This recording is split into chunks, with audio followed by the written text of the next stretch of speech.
पार्श्व भ्राता लंकेश वानरों के समीप पहुंच रहे हैं। वे संकट में घिर सकते हैं। देखो, वानरों में भी हलचल मच रही है। हमें अपनी रक्षक सेना के साथ किसी भी स्थिति का सामना करने के लिए सजग रहना होगा।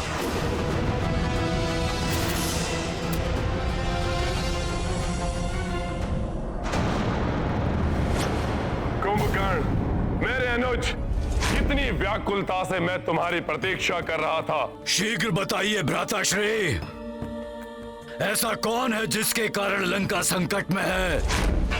आपके इस अनुज का ये धर्म है, वो अपने ज्येष्ठ भ्राताश्री की आज्ञा का पालन करे। जाएगा कुंभकर्ण इस युद्ध में और उस नर और उसकी वानर सेना को चींटियों की भांति मसल कर रख देगा। कल का सूर्योदय विनाश का अंधकार लेकर आएगा उस नर और उसकी वानर सेना के लिए। कुंभकर्ण मेरे भाई! कुंभकर्ण मेरे भाई! कुंभकर्ण मेरे भाई!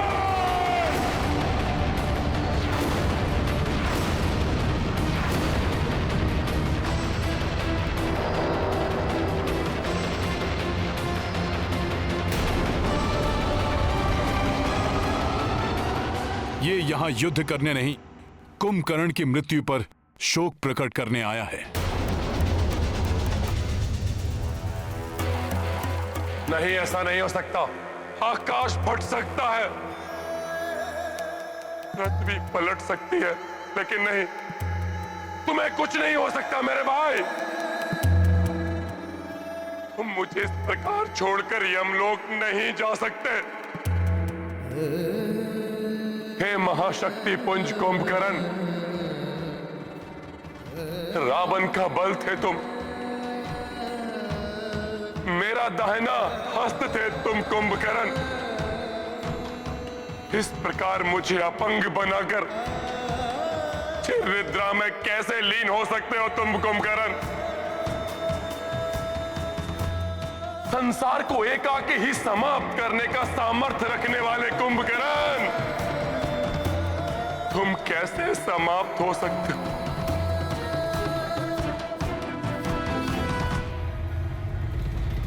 समाप्त नहीं हुए हैं ये।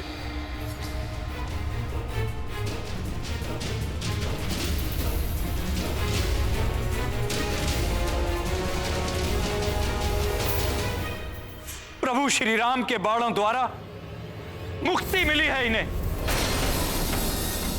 इसी बात का भय था मुझे, आपको भी चेताया था मैंने, किंतु आपने धक्कार कर मुझे निकाल दिया। अपने नहीं अपनों के प्राण हरे हैं, और वो अपना तुम ही हो द्रोही भाई विभीषण।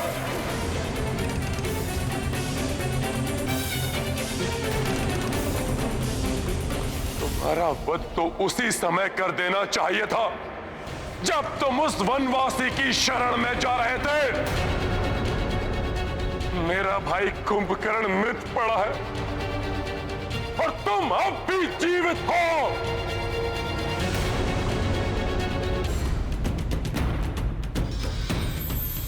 विलंब से ही सही, परंतु अपनी भूल का सुधार करूंगा मैं, तुम्हारा अंत करके। रुक जाओ रावण!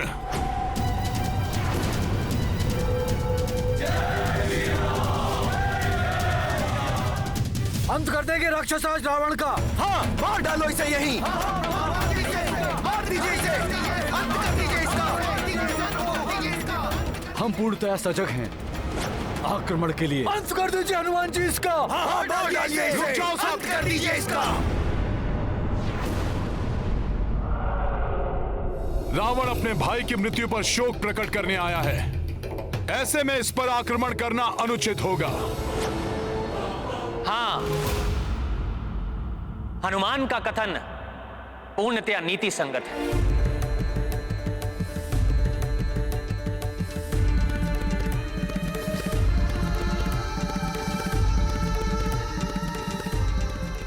दशानन शोक की अवस्था में है, ना कि युद्ध की अवस्था में।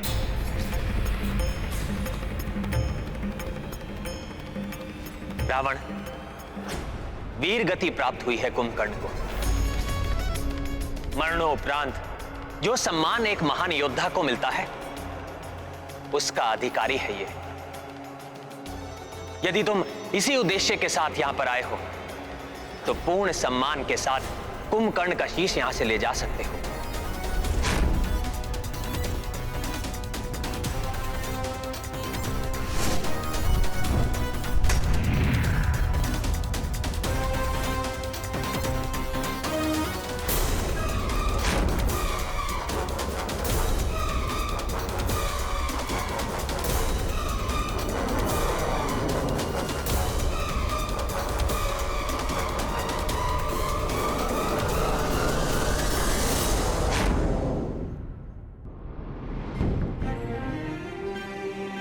रावण, तुम्हारे महाबली भाई की मृत्यु हुई है।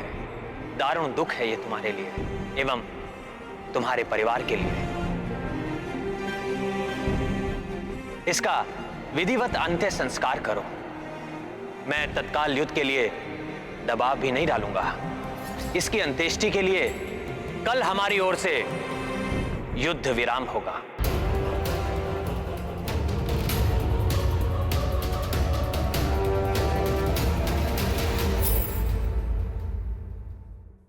परंतु रावण की ओर से कोई विराम तब तक नहीं होगा जब तक तुम सबके जीवन पर पूर्ण विराम नहीं लग जाता।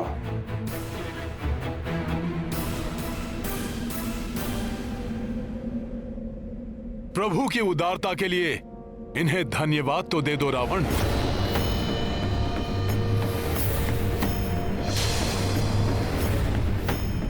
तुम शत्रु हो, फिर भी इन्होंने तुम्हारे दुख को समझा है, तुम पर दया दिखाई।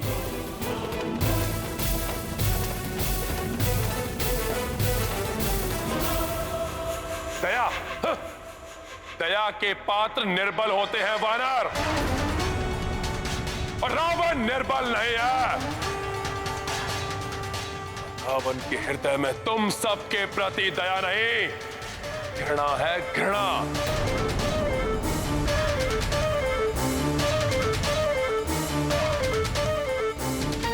तो शीघ्र ही तुम सब पर मृत्यु बनकर टूटेगी।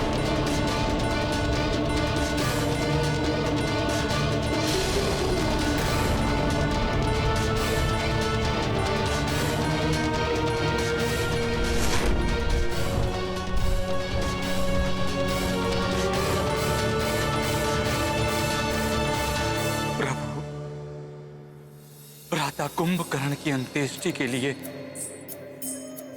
आपने जो उदारता एवं सहजता दिखाई है, मैं उसके लिए सदैव आपका आभारी रहूंगा।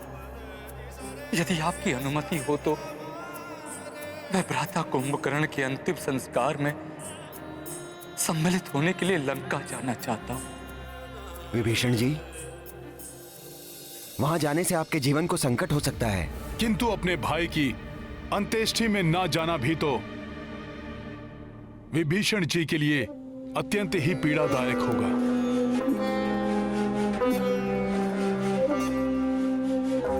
समस्त परिवार के समक्ष भ्राता रावण मुझ पर आक्रमण नहीं करेंगे। बस आपकी अनुमति चाहिए प्रभु। यह आपका अधिकार है महाराज विभीषण। भला मैं आपको कैसे रोक सकता हूं? परंतु लंकेश रावण से अपनी सुरक्षा के प्रति सावधान रहिएगा।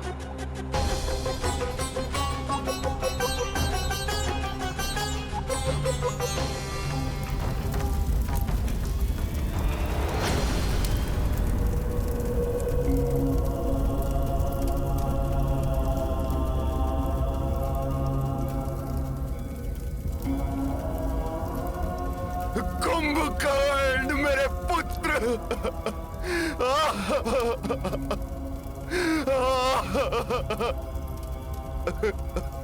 संभालिए स्वयं को। कैसे कैसे संभालूं मैं स्वयं को? पिछली चिता मेरे पौत्र अक्ष कुमार की थी, उसी समय मुझे आशंका हो गई थी कि अगली चिता मेरे किसी न किसी पुत्र की ही होगी। किंतु वो पुत्र मेरा ये महाबली कुंभकर्ण होगा, इसकी तो मैंने कल्पना तक नहीं की थी। विभीषण, तुमने यहाँ आने का दुस्साहस कैसे किया? अभी इसी क्षण चले जाओ यहाँ से, अन्यथा एक भाई के साथ ही दूसरे भाई की भी मृत्यु शैया अविलंब संचित कर दूंगा मैं।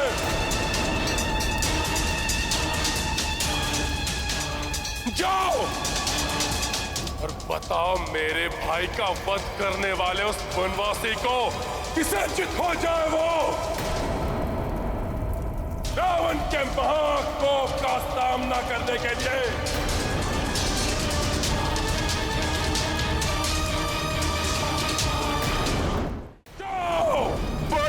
रावण, उस वनवासी ने नहीं किया है मेरे पुत्र का वध। तुमने रावण, तुमने किया है मेरे पुत्र का वध। तुम्हें सबने समझाया था, कहा था सौंप दो सीता को, संधि कर लो राम से, किंतु तुमने किसी की नहीं मानी। सुख की नींद सोया था मेरा पुत्र कुंभकर्ण, तुमने असमय जगाकर उसे काल के मुख में डाल दिया रावण। तुम्हारे पापों का दंड भोगा है इसने। तुम्हारी मां मूर्छित पड़ी है, अपने पुत्र के अंतिम दर्शन तक नहीं कर पाई वो। रावण, एक पुत्र के लिए निकलने वाले अश्रु कहीं दूसरे पुत्र के लिए हाय न बन जाए। महाज्ञानी होना तुम रावण, इतना तो ज्ञान होगा ही तुम्हें कि एक माता पिता के संतप्त हृदय से निकली हुई हाय सर्वनाश कर सकती है। सर्वनाश होगा, उन नर और उन वानरों का सर्वनाश होगा। अब तो ये मिथ्या दंभ छोड़ दो रावण, अभी भी समय है, रोक लो ये विनाश। इस युद्ध विराम के अवसर का लाभ उठाकर जाओ और श्री राम से क्षमा मांगकर सीता को ससम्मान सौंप दो। महाराज लंकेश, एक अशुभ समाचार है। राजकुमार निरांतक वानरों का नाश करते हुए तीव्रता से वानर राज सुग्रीव की ओर बढ़ रहे थे, किंतु अंगद से हुई मुठभेड़ में वो वीर गति को प्राप्त हो गए।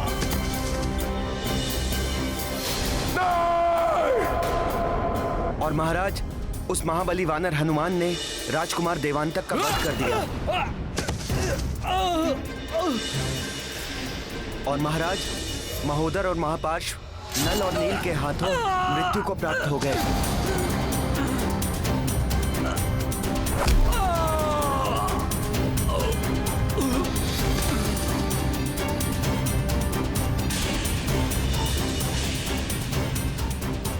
दुष्टता की सभी सीमाएं लांघ चुके हो तुम रावण। अन्याय, अधर्म, अनीति तो जैसे तुम्हारे स्वभाव ही बन चुके हैं। अन्याय, अनीति, अधर्म, इन सब का युद्ध में कोई अर्थ नहीं। विजय ही एकमात्र धर्म है युद्ध का। बस रावण, बस। और कितनी बलियां चाहिए तुम्हारे इस दंभ को टूटने के लिए? अपने एक पुत्र और एक भाई के पश्चात नरांतक, देवांतक, महोदर और महापार्श्व भी तुम्हारी इस दंभ की भेंट चढ़ चुके हैं। क्या तुम्हें अब भी समझ में नहीं आया कि किस महाकाल से शत्रुता मोल ली है तुमने? महाकाल का भी काल है ये रावण। अब तो स्वयं ब्रह्मदेव भी उतर आए तो नहीं समझा सकते इस रावण को। मैं अपने महाबली भाई के वध का प्रतिशोध लूंगा। अब मेरे परिजन, मेरे सभी योद्धा या तो रणभूमि में लड़कर मरेंगे या विजय श्री प्राप्त करके मेरे प्रतिशोध को पूर्ण करेंगे।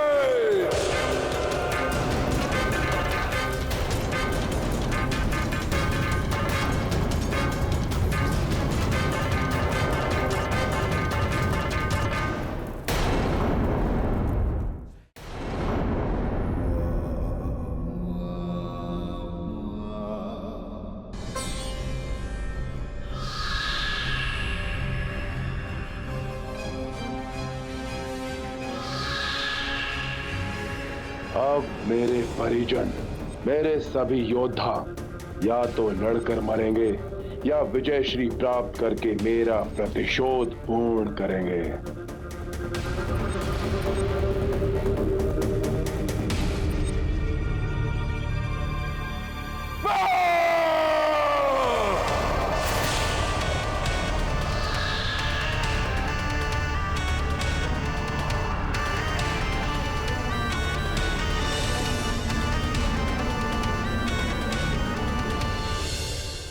अब कौन बचा है जो इन नर और वानरों की टोली से मेरा प्रतिशोध ले सके?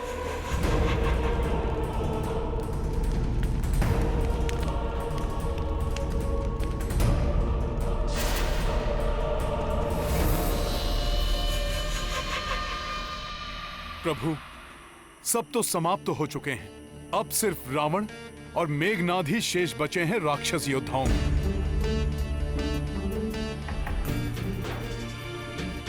किंतु वो दोनों शक्ति में सहस्त्रों महाबली योद्धाओं से भी अधिक बलवान हैं। हमें उनकी संयुक्त शक्ति को कम नहीं आंकना चाहिए।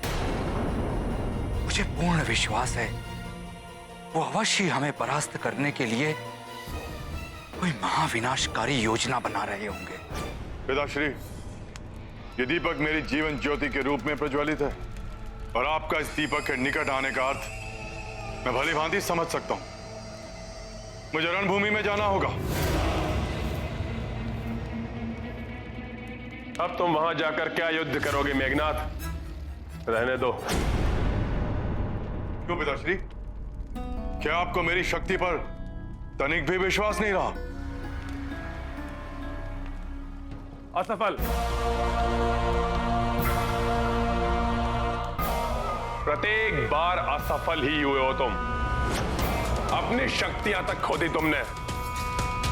अशोक वाटिका में उस तुच्छ वानर पर चलाकर ब्रह्मपाश खो दिया। उस नर और उसके अनुज पर चलाकर नागास्त्र समाप्त कर दिया। अब जितनी भी मायावी शक्तियां शेष बची हैं तुम्हारे पास, उससे क्या सामना कर पाओगे उन नर और वानरों का? मुझे कदापि हतोत्साहित न समझे पिताश्री। आपके ही भांति प्रतिशोध की अग्नि मेरे हृदय में भी धधक रही है और आपका विश्वास पाने हेतु आपके समक्ष प्रस्तुत है ये मेघनाद कुछ भी करने के लिए। कुछ भी? हाँ पिताश्री, कुछ भी जिससे आपको प्रसन्नता हो।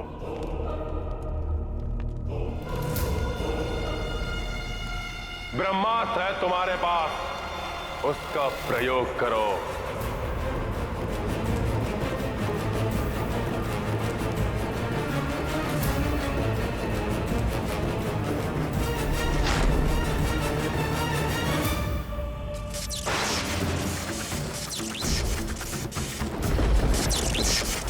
यदि मैंने ब्रह्मास्त्र का प्रयोग किया तो सर्वप्रथम यह अंतरिक्ष की ओर जाएगा, जहां 9 ग्रहों के संपर्क में आकर यह ब्रह्मास्त्र और भी अधिक घातक व शक्तिशाली अस्त्र बन जाएगा। तत्पश्चात धरती की ओर तीव्र गति से लौटने वाला यही शक्तिशाली ब्रह्मास्त्र धरती से टकराकर महाविनाश मचा देगा।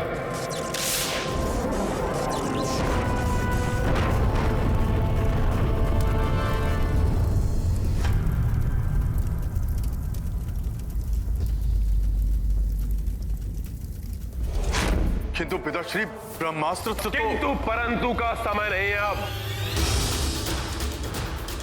मैं ब्रह्मास्त्र नहीं चला सकता, किंतु तुमने इसे सिद्ध किया है। ये महास्त्र एक बार में ही हमारी पराजय को विजय में परिवर्तित कर सकता है। तुम इसका संधान करो, चला दो नरों वानरों पर, जिससे सब एक साथ समाप्त हो जाएं। एक बार में ही सब यमलोक पहुंच जाएं और हमारी विजय हो जाए। रावण ने युद्ध विराम तोड़ा है। युद्ध के नियम और नीति का उन राक्षसों के लिए कोई अर्थ नहीं है। वो पुनः किसी भी समय आक्रमण कर सकते हैं। अब मात्र रावण और मेघनाद ही शेष हैं पूरी राक्षस सेना में। अतः हमें पूर्णतया सज्जित और सतर्क रहना होगा।